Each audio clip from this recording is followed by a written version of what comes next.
Sebenarnya belajar sejarah tuh buat apa sih gunanya? Cuman buat tahu aja, buat gaya-gayaan, buat negara yang aneh, atau biar kita lebih paham. Ada beberapa konsep yang harus kita pelajari mengenai sejarah, dan yang lebih baik kita lihat di sini bersama Ruli.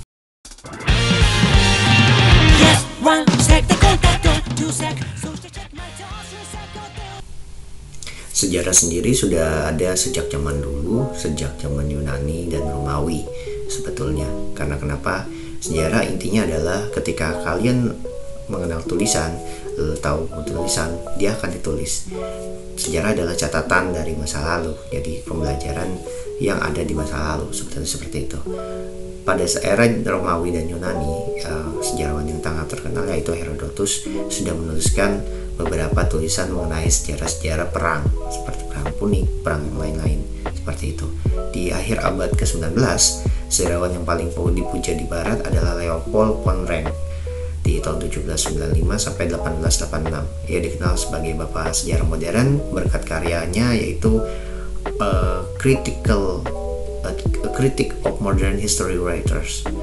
Nah, ini yang menjadikan cikal bakal sejarah modern yang ada di seluruh dunia ini, seperti itu. Sebenarnya sejarah itu apa sih? Asal mula katanya sih sebenarnya dari historia. Historia itu adalah dari kata Yunani, dan ada juga yang menyebut Gesidenis. Tapi kalau untuk orang-orang Indonesia menyebutnya sejarah yang berasal dari kata bahasa Arab yaitu pohon. Kenapa pohon? Pohon adalah sebuah tumbuhan yang memiliki akar yang banyak, dan sejarah seperti itu memiliki akar yang banyak dan memberikan peluang kita untuk mempelajari lebih lanjut dan memiliki buah-buah yang ranum seperti itu. Itulah sejarah. Kenapa makanya dibilang sejaratun dari asal kata bahasa Arab seperti itu. Menurut Ibnu Khaldun sendiri, sejarah didefinisikan sebagai catatan tentang masyarakat umum manusia atau peradaban manusia yang terjadi pada watak atau sifat masyarakat itu sendiri.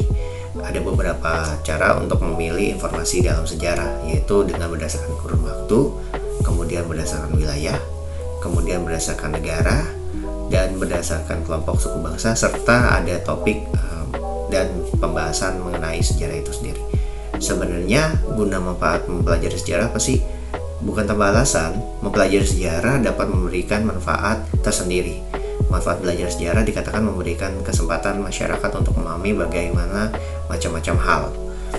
Mulai dari perkembangan teknologi, kemudian identitas suatu masyarakat, kemudian bisa dapat memahami perkembangan yang terjadi di saat ini. Karena kalau kalian tahu peristiwa hari ini pastinya ada sebab dan akibatnya, dan itu bermula dari sebab yang terjadi sebelumnya, yaitu sejarah. Hal yang berhubungan dengan sejarah sendiri seperti konsep ruang. Ruang adalah sebuah tempat yang dibilang spasial gitu. Suatu tempat di mana terjadi berbagai peristiwa atau alam ataupun peristiwa sosial serta peristiwa sejarah dalam proses perjalanan waktu.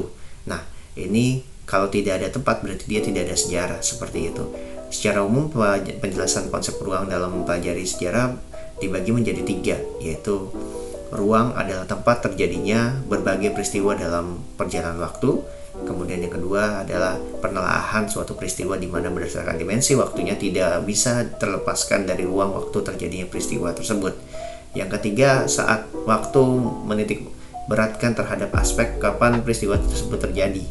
Nah, jadi kalau bisa dilihat ini rentang waktu, konsep waktunya seperti ini ya.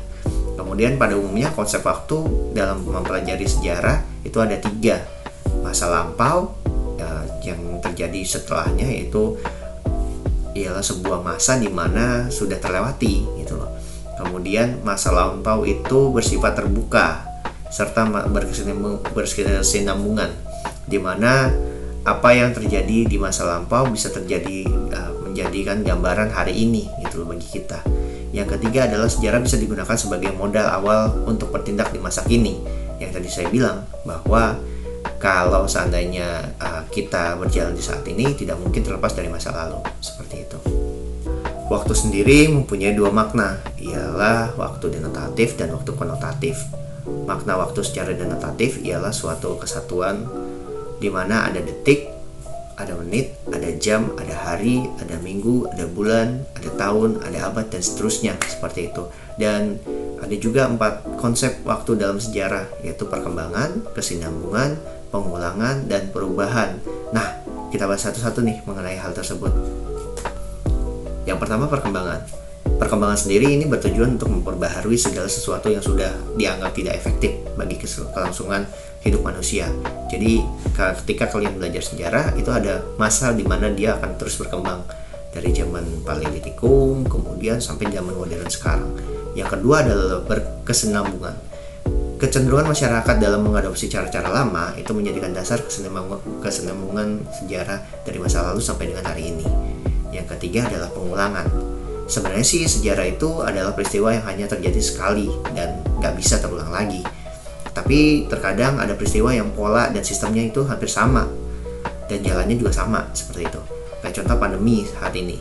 Pandemi saat ini juga hampir sama polanya dan sistemnya seperti pada masa tahun 1918 pada pandemi flu Spanyol.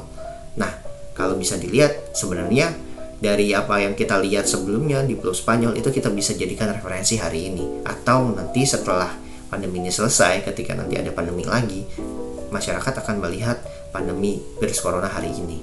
Yang keempat itu adalah perubahan. Nah, konsep perubahan sendiri yaitu yang tadi saya bilang bahwa setiap orang ketika dia sudah mengalami sejarah, dia akan memperbaiki di masa depannya. Ketika dia sudah menemukan sesuatu, dia akan terlihat, oh ya sebelumnya ada yang seperti ini, dan itu akan menjadi perubahan untuk dia. Seperti itu. Dan yang berikutnya adalah konsep sejarah berdasarkan dari beberapa hal yang kita pelajari, seperti diakronis, sinkronis, dan kronologi. Apa hubungannya sih? Mari kita bahas untuk hal itu ya. Sebenarnya diakronis itu apa sih? Diakronis itu merupakan suatu cara untuk berpikir dengan cara runtut atau kronologis. Kronologis itu kan runut ya. Jadi kronologis itu urutan-urutan berdasarkan waktu dari awal sampai dengan akhir, itu adalah kronologis. Nah, diakronis seperti itu.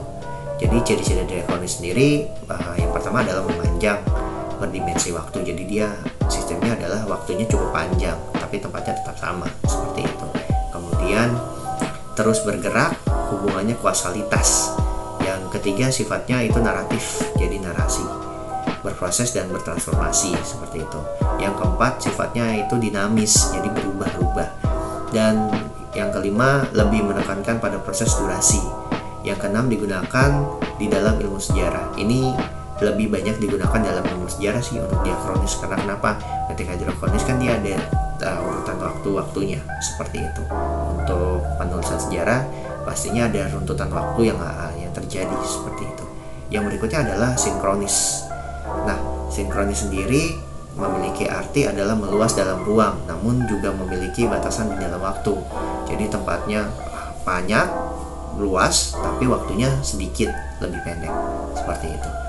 Di dalam ilmu sejarah, pengertian sinkronik ialah mempelajari peristiwa sejarah dengan seluruh aspek yang terkait di masa lalu, juga waktu tertentu, itu dengan lebih mendalam, seperti itu. Ciri-ciri sinkronis sendiri, yang pertama mempelajari peristiwa atau kejadian yang terjadi pada masa lalu dengan waktu tertentu, seperti itu. Di dalam mempelajari peristiwa itu, kejadian selalu memfokuskan terhadap adanya pola-pola, gejala-gejala, serta juga karakter. Kemudian tidak memiliki konsep perbandingan. Yang berikutnya mempunyai jangkauan yang lebih sempit. Yang tadi saya bilang, dia waktu jangkauannya lebih sempit, seperti itu. Terus mempelajari dengan secara mendalam. Jadi fokusnya di dalamnya.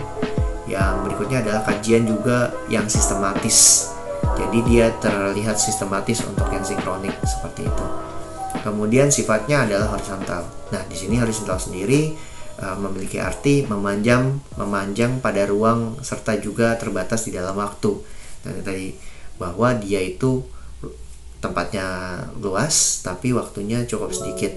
Bisa kita contohkan kalau untuk diakronis seperti VOC yang menjajah Indonesia atau menjajah Pulau Jawa dari berdirinya VOC 1622 hingga runtuhnya VOC 1788. Nah, itu kan waktunya cukup panjang, itu yang bisa dinamakan diakronis. Jadi ada runtutan waktunya, VOC berdiri, VOC datang ke Indonesia, kemudian dia runtuh di tahun 1788 seperti itu. Dan untuk sinkronik sendiri, kita bisa ambil contoh seperti Jepang menguasai Asia Tenggara di tahun 1942 sampai 1945. Waktunya cukup sempit, tapi luas area tempatnya itu cukup panjang. Itu bisa dilihat di contohnya di Malaya, kemudian di Jawa, di Tarakan, kemudian juga bagaimana Jepang menguasai wilayah Filipina. Itu lebih ke sinkronik seperti itu. Jadi konsepnya cara berpikir diakronis itu lebih ke arah runtutan waktunya cukup panjang, sedangkan untuk sinkronik itu dengan mengandalkan tempatnya lebih luas seperti itu. Nah, perbedaan antara diakronik dan sinkronik sendiri yaitu yang pertama untuk masalah diakronik melihat masyarakat sebagai hal yang terus bergerak aktif dan mempunyai hubungan kausalitas atau sebab akibat. Yang berikutnya adalah mempelajari kehidupan sosial dengan cara memanjang tetapi berdimensi waktu. Yang berikutnya adalah menjelaskan detail proses transformasi yang terus terjadi dari waktu ke waktu dan secara berkesinambungan. Sedangkan untuk sinkronik sendiri, yang pertama mengamati kehidupan sosial dan secara meluas tetapi berdimensi ruang. Ruangnya yang tadi saya bilang lebih sempit. Nah, sedangkan untuk yang kedua, melihat kehidupan masyarakat sebagai suatu sistem yang terstruktur atau terorganisir yang saling berkaitan antara satu unit dengan unit yang lain. Oh ya, untuk sinkronik saya koreksi untuk lebih luas ruangannya, sedangkan diakronis itu lebih sempit, tapi waktunya lebih panjang. Yang ketiga, menjelaskan kehidupan masyarakat secara deskriptif. Jadi digambarkan secara lengkap untuk sinkronis. Dan setelah kita pelajari ini, sebenarnya sejarah sih asik-asik aja ya untuk dipelajari. Dan sebenarnya kita penting dan perlu mempelajari sejarah.